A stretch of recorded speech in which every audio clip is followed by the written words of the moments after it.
Temperos de Cinema, especial Cinema Brasileiro. Nessa série, a gente vai fazer uma homenagem ao cinema brasileiro. E por isso, a gente tem aqui no nosso estúdio, a gente convidou o cineasta Beto Brant, que é diretor, roteirista e ainda é de Jundiaí. Ele vai contar para a gente, né, nesse mês, a história, como que fez os últimos 5 longas dele.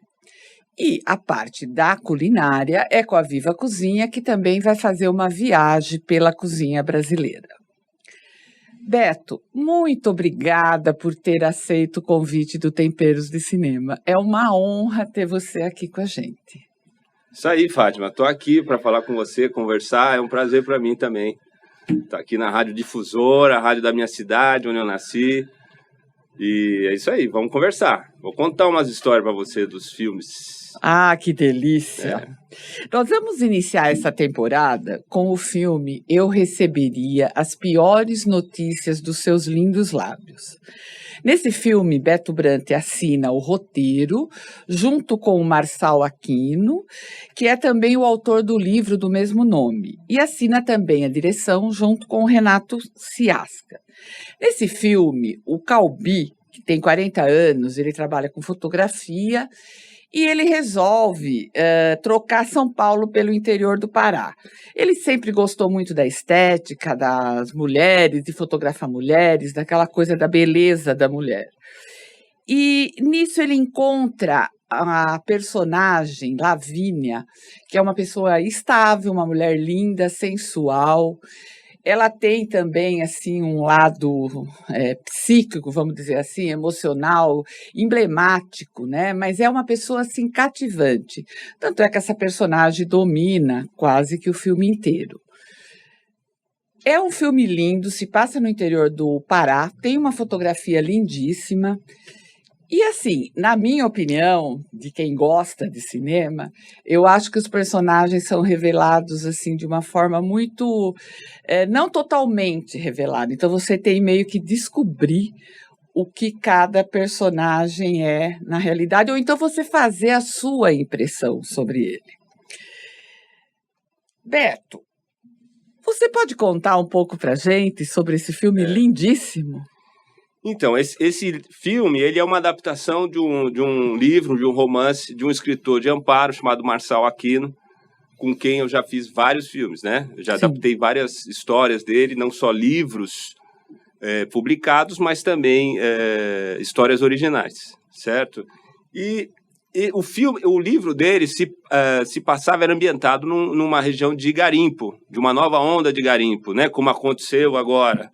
Mas na ocasião que nós filmamos, 2010, quando eu fui lá pesquisar a locação, lá no sul do Pará, eu notei que havia um movimento de questão de madeira ilegal, de povos ribeirinhos, né, que estavam lutando ali para ter o reconhecimento por território indígena, né, e também em mutirão entre eles, fazendo um movimento contra a descida do rio de barcas com balsas, né, com madeira ilegal. Então, assim, eu mudei a ambientação, mas mantive o espírito do livro, que eram os personagens, esse triângulo amoroso entre o Calbi, um fotógrafo, né, que é um aventureiro. São todos personagens de fora, né, estrangeiros do local. É o Calbi, o fotógrafo, é a Lavínia, que é carioca, que veio do Rio, através de um cara que é um missionário, né? Vamos dizer assim. Eu busquei a composição desse personagem, feito por Zé Carlos Machado, buscando Teologia da Libertação, Leonardo Boff, com o Santo Daime, né? Um cara que atua na comunidade para fortalecer o espírito para a luta, né? Não é um cara que... Então, esse pastor tira essa mulher da rua, que está numa vida bastante precária, né? E leva ela na aventura dele, né? Então, se estabelece um triângulo amoroso entre os 3 personagens. Sim. Né? E essa impressão que eu tive, eu não sei se é correta, de que os personagens... Porque às vezes você vai assistir um filme e ele já apresenta todos os personagens no início. Eu achei que ali você demora para entender quem é quem ali e como eles são. Isso é correta, essa minha visão, Beto? Olha, eu sempre procuro começar o filme meio em silêncio, né? Sim. Meio assim, deixando a vida acontecer na frente dos olhos do espectador, para ele ir se ambientando, né? Se pegando e dando conta, né? E se sensibilizando pelo local onde acontece a história. E aos poucos eu vou... Inclusive o Calbi... A Lavínia é apresentada no momento que Calbi está na casa dele, sim, comendo ele abre a folha de bananeira e o pirarucu. Sim. Né? Ele abre, quer dizer, é um jeito de cozinhar muito característico ali da região, de cozinhar o peixe pirarucu, que é um peixe de rio, na folha de bananeira. Né? E muito bacana, porque eu aprendi isso com um cenógrafo que trabalhou com a gente lá, que Rui Santa Helena, ele é da Ilha do Marajó, sim, né? E ele é um cara que foi para casa do Calbi, que é onde a gente escolheu como locação, que estava bem deteriorada a casa, e ele reformou a casa para a gente filmar. E ele ficou morando lá, né? Ia para o mercado logo cedo, ali na orla do rio Tapajós, que é a rodoviária, que é o mercado, né? E tal, onde chegam os produtos da extração, da floresta e tal. É incrível, né? Você passear ali na orla de Santarém, né? E ele ia lá logo cedo, buscava as coisas, ia no mercado e levava para casa. A casa onde ele estava fazendo a reforma, era pré-produção, e teve certo dia que ele me apresentou essa iguaria, esse pirarucu cozido na folha de bananeira. E aí eu coloquei dentro da história, né? Coloquei peguei uma cena e coloquei. Isso é muito temperos de cinema, né? A comida fazendo parte da história. Não, eu acho fundamental, porque eu acho que não necessariamente você precisa, como você falou agora há pouco, do filme não ter o diálogo que explica quem é quem. Isso. Né? Deixar os personagens atuar no silêncio deles.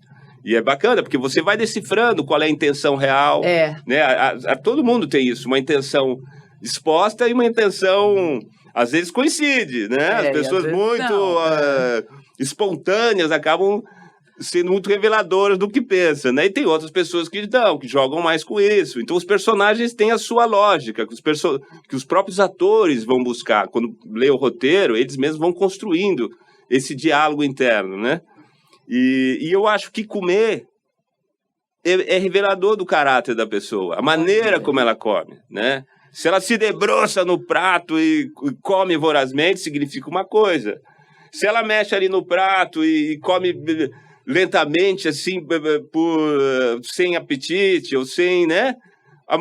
O que ela come? Se ela come tudo amarelo, o que acontece com essa pessoa? Que tudo que ela come é amarelo, né? Então, eu acho que todo filme que eu faço, se for lá... eu vou te dizer o que tem de comida lá no meio, né? Tem uma cena que, sem dúvida, é colocado algum tempero de cinema na cena. E como é que é assim? É que nem esse filme é uma adaptação de um livro, né? Eu sempre eu gosto muito de ler e adoro cinema. Então, como é que é essa coisa de você decidir como você vai adaptar, o que você vai aproveitar do livro? Porque você tem que tornar aquilo numa linguagem de cinema, você tem que reduzir o tempo, né? Como é que é esse processo um pouco? Então, eu roteirizo os filmes com o Marçal, alguns deles com o Renato também, né? Então, a gente vê o que a gente quer subir do livro, né? Porque a gente tem que ter deslocamento, cinema é deslocamento, né? Tem que ter... Então, assim, aquilo que não estabelece, né? Do que não detona esse movimento, que fica muito no intelectual, você até usa como subtexto, mas aí você, de repente, tira. O ator que vai lá e vai fazer o filme, que lê o roteiro, que vê aquilo que está emergido, né? Dentro da história do livro, é lógico que ele vai lá também ler o livro. Sim. Né? Porque tem muito subtexto ali, tem muita descrição psicológica dos personagens que podem ser aproveitados, né? E, de toda forma, o ator que eu escolho para fazer o filme, ele vem também com uma visão sobre os personagens, dentro daquele contexto dado pelo autor do livro, pelo Marçal. Nossa, que interessante, né? E o Pará, né? Como é que foi filmar no interior do Pará, assim? Olha, o interior do Pará, ele é fascinante, né? Porque é uma cultura amazônica, cabocla, né? A cozinha do Pará, inclusive, ela é destacada, né? Sim. Dentro da culinária brasileira, né? Como tem a cozinha baiana, é muito característica, a cozinha mineira, né? Mas talvez a do Pará tenha, pela diversidade da extração vegetal, dos costumes, do pescado, das ervas, né? Das frutas, e eu acho que é bastante saboroso ali o que a culinária paraense tem para oferecer. A música, o carimbó. Eu acho que tem aspectos culturais que é resultado do calor que a própria, como o baiano também, que é muito expressivo, pernambucano, cearense, né? Paraibano, tem essa coisa do calor. E o calor que bota as pessoas na rua, que bota as pessoas o corpo em movimento, a dança. Aí vem a sensualidade, né? Aí vem... a gente tem uma visão, às vezes, muito rasteira do que é o norte, né? Sim. Do que é o Pará. Principalmente aqui em São Paulo, né? A gente só conhece a parte turística, Bahia, né? Pernambuco. Mas é muito incrível, muito fascinante. O Pará é um dos estados com maior índice de violência? Né? Como a Paraíba, né? Mas o Espírito Santo, né? Mas tem aspectos culturais incríveis, né? Únicos. Essa questão que as pessoas lá vestem roupas muito coloridas. Já é muito provocante visualmente, né? Isso. Né? Calor, muito calor. Vamos dizer mais... Os rios são as estradas, né? As pessoas estão toda hora navegando. Você não tem muito lugar que não chega estrada estrada, asfalto, estrada de terra, mas chega o barco.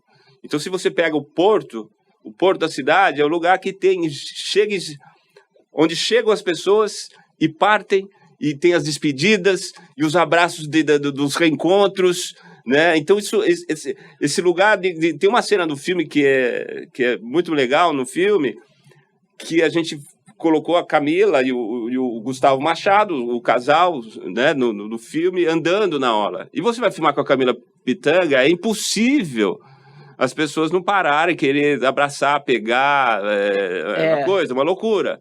Né? Você vai botar os figurantes, se os figurantes forem espontâneos, você tem que... No Rio de Janeiro, a gente teve que contratar 200 figurantes para andar com ela na Avenida Nossa Senhora de Copacabana. Porque se pegar os anônimos... Vem ela, olham, né?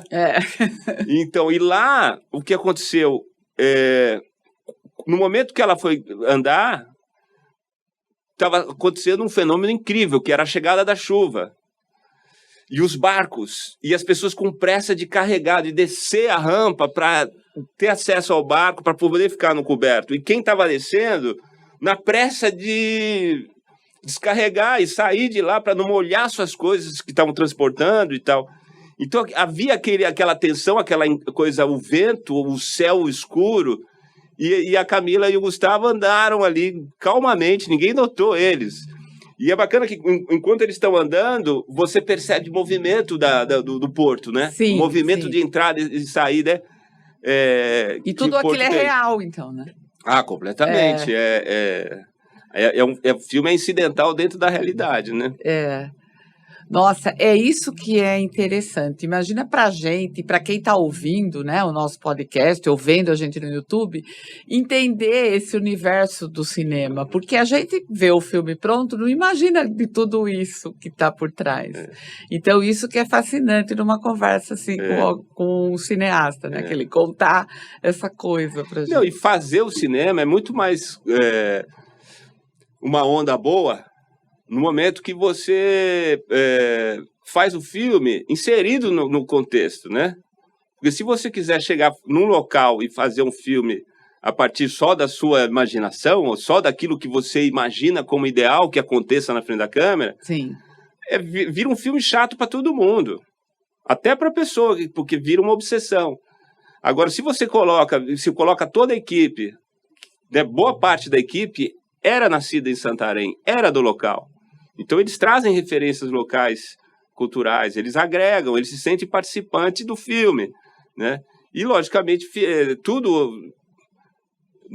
navega, né? Você navega a favor do Rio, a favor do contexto onde acontece o filme, né?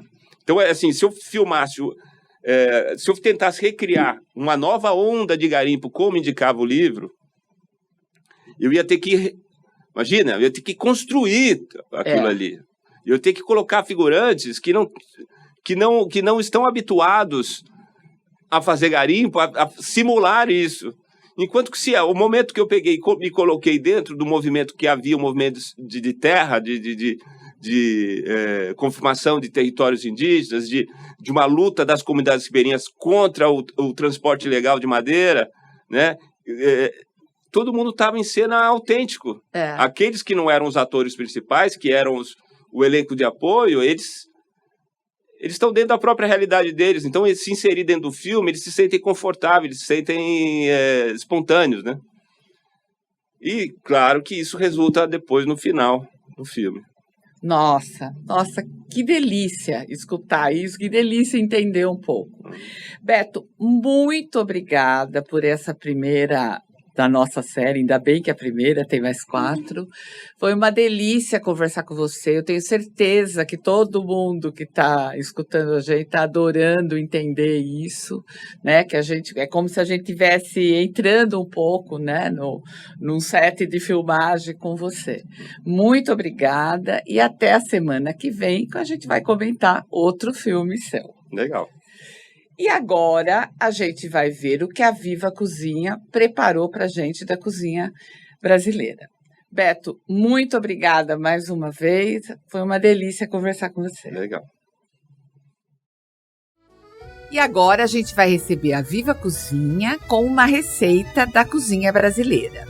Nessa série, a gente vai fazer uma viagem pelos sabores do Brasil. Hoje, nós estamos comentando o filme Eu Receberia as Piores Notícias dos Seus Lindos Lábios. Esse é um filme muito bonito que se passa no interior do Pará. E o que a Viva Cozinha separou para nós aí da cozinha brasileira, mais assim especificamente do Pará? Bom, hoje eu vou trazer uma receita para vocês que eu particularmente gosto muito, gosto de fazer na minha casa, junto com a minha família, que é um peixe assado na folha de bananeira. E eu vou dar 2 opções para você assar esse peixe. Você pode fazer ele tanto no forno convencional da sua casa, como na churrasqueira, que particularmente é o meu jeito favorito. Bom, eu acho que a parte mais difícil dessa receita é você conseguir a folha de bananeira, né? Mas a gente sempre tem um vizinho, a gente sempre tem um amigo que tem uma chácara ali. Acho que a parte mais difícil ali é a folha de bananeira. Então, primeira coisa é higienizar bem essa folha de bananeira, lavar bem ela, como se fosse uma salada, né? A gente tem que higienizar ela bem. E aí, o legal é a gente fazer essa receita sempre com um peixe inteiro, um peixe maior, né? A gente não pode fazer os filezinhos ali que a gente compra. É legal sempre um peixe inteiro. Um peixe que eu vou indicar aqui, que é uma receita que eu e meu avô fizemos há pouco tempo atrás, é com um tambaqui. Então, a gente pegou o tambaqui, você vai comprar, mas também não precisa se prender ao tambaqui, pode ser qualquer outro peixe, tá? Eu gosto sempre de falar que os peixes inteiros, eles precisam de uma marinada um pouquinho maior do que um filé. Então, o filé, normalmente a gente recomenda você atemperar ali na hora. Um peixe inteiro você vai temperar ali mais ou menos 40 minutos, meia hora antes de levar ele ao forno. Eu também gosto de, como o peixe, a gente dá sempre preferência para o peixe mais fresco, de fazer pouco tempero, para você sentir o gosto do peixe, né? Então, assim, eu vou temperar ele com um pouquinho de sal, pimenta do reino, pouco limão, porque senão você vai começar a cozinhar o seu peixe antes de levar ele para o forno. E aí é legal você colocar, se você gostar, ramos de coentro dentro. Pode colocar o raminho inteiro, não precisa picar. Pode colocar o ramo inteiro. Se você não gosta de coentro, pode substituir por salsinha. Você pode colocar também rodelas de cebola. Eu vou deixar hoje tudo bem à vontade, tá? Eu acho que é uma receita que você pode fazer com o que você tem aí na geladeira de temperos que você gosta. Se você gosta de um peixe um pouco mais apimentado, sugiro colocar umas pimentas biquinho ali dentro, vai ficar gostoso. Você pode dar uma recheada nesse peixe. Então, você está com o peixe inteiro, tem um corte na barriga, né? Você vai colocar ali os temperos. Se gostar de alho, fica gostoso colocar um alho em lâmina também. E aí você vai fechar a barriga do peixe. Fechou a barriga do peixe, fecha com a folha de bananeira, envolve bem ele com a folha de bananeira. Pode colocar um pouco desse tempero antes de você fechar ele, desse suquinho da marinada. Fechou ele. Se você tiver aquelas grelhas que fecham na churrasqueira, ótimo. Senão você pode amarrar com um barbante. Na churrasqueira, na verdade, eu quando faço, amarro com arame, porque senão o barbante vai queimar, né? Então, se for no forno, com barbante. Se for na churrasqueira, pode ser com arame, tá? Quando você for fazer ao forno, deixar o forno já pré-aquecido a mais ou menos uns 180 graus. Faz uma cama de cebola ou uma cama de batata, coloca o peixe embrulhado já na folha de bananeira, leva ao forno. Ele vai ficar mais ou menos uns 30 a 40 minutos. Tudo depende do tamanho do seu peixe. Para você saber se o peixe está assado ou não, você vai enfiar um garfo nele e o garfo tem que sair com facilidade. Se você sentir rigidez, significa que ele precisa de mais um pouquinho de forno, tá? Que legal. Isso para qualquer peixe que você for fazer. E assim, tudo depende do tamanho do peixe. Um peixe pequenininho, às vezes em 15 minutos está pronto. Um peixe grandão, às vezes você precisa de até 1 hora. Na churrasqueira vai depender do fogo, né? Se estiver muito alto, muito forte. Mas também o teste do garfo é essencial. E aí, para acompanhar esse peixe, o que eu sugiro? Que você faça uma farofinha de banana da terra, tá? Ou um arrozinho de castanha. Mas eu vou explicar para vocês a farofa, porque eu acho que é o mais gostoso. Então, você vai pegar uma banana da terra, que ela esteja madura, cortar em fatias, aí você refoga uma cebola, um alho, refoga essa banana, coloca a farinha, eu prefiro a de mandioca, mas pode ser a de milho também, vai da sua preferência, e aí você deixa ela fritar bem. É legal colocar bastante manteiga, e aí eu acho que cabe super a gente usar a manteiga de garrafa nessa receita, né? Se você gostar de uma pimentinha, cabe muito bem também, por que não, né? E aí deixa fritar bem essa farofa para ela secar e ela ficar crocante. E aí você serve o seu peixe, abre ele, tira ele da folha de bananeira, pode colocar mais um pouquinho de azeite ou um pouquinho de manteiga de garrafa, que vai ficar uma delícia, e serve junto com essa farofinha. Nossa, me deu água na boca. Eu falei aqui do tambaqui, mas você pode usar qualquer peixe, tanto de água salgada quanto de água doce. Na minha casa, nós preferimos sempre o de água salgada, porque a dona Cleo, minha avó, gosta do peixinho de água salgada. Ai, que gostoso, que delícia. E eu quero mandar um beijo para esses dois que escutam a gente toda semana. Meu avô e minha avó. Ai, dona Cleo e seu Luiz, né? E toda semana eu vou mandar beijo para eles, porque eles são nossos ouvintes aqui assíduos do programa. Ah, que delícia. Qualquer dia a gente vai receber o seu Luiz aqui também para ensinar a gente a fazer a caipirinha. Exatamente. Bom, para você que está nos ouvindo ou nos vendo no YouTube, já sabe que não precisa anotar nada, porque a receita vai estar completa no portal JJ, no blog do Temperos, então está tudo lá para você acompanhar.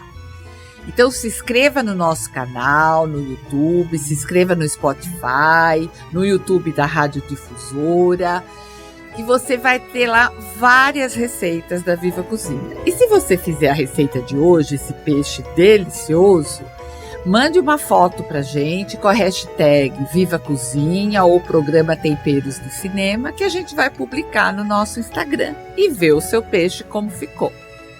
Então, até a próxima semana com mais uma receita, mais um filme brasileiro, com comentários do Beto Brant e com a Viva Cozinha, trazendo mais um sabor do Brasil pra gente.